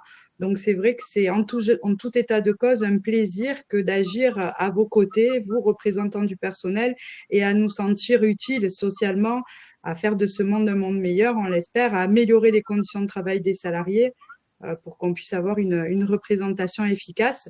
Parce que je suis persuadée que bien-être de salariés garantit la pérennité économique de nos emplois aussi. Voilà. Donc, merci beaucoup pour cette conférence en ligne très intéressante et merci à tous d'avoir participé au chat aussi par vos questions. C'était un plaisir. Merci à vous. Merci Valentine, merci. Merci Valentine. Écoute, merci à vous trois, à vous quatre précédemment. Merci à vous dans le chat. Je vous ai mis en lien notre prochain direct. C'est le 8 décembre et on n'est pas loin. En fait, le sujet, c'est climat et santé au travail. Comment on s'adapte aux dérèglements climatiques et les impacts que ça a en termes de conditions de travail, c'est un sujet en soi. Et c'est également, là, c'est porté par AXA Collectif, donc c'est le 8 décembre prochain. Donc, merci à vous dans le chat. Compte rendu à suivre, la rediffusion automatiquement dès que je ferme. Donc, compte rendu à suivre et donc avec les contacts qui vont bien du côté de nos intervenants. Hein. Peggy, tu es OK pour répondre à toutes les questions ultérieures, etc. Sans aucun problème, avec grand plaisir. Voilà, super. Et c'est idem du côté de Technologia, de Dora et de Valentine. Et c'est idem du côté de Laurent pour le SPIAC CGT. Si vous voulez des billes pour pouvoir avancer de votre côté. Écoutez, merci à tout le monde. Je vous souhaite une très bonne journée. Et prochain live, au plaisir de vous retrouver sur un prochain live ou sur Miroir Social dans la partie participative, au plaisir d'échange. À bientôt, bonne journée à vous. Merci à toi. Merci également. La bonne journée. Je coupe. Merci. Et j'ai mis un lien dans la partie modérateur, vous pouvez regarder. Et vous trois, et tac, on peut se retrouver. À bientôt. Merci, au revoir.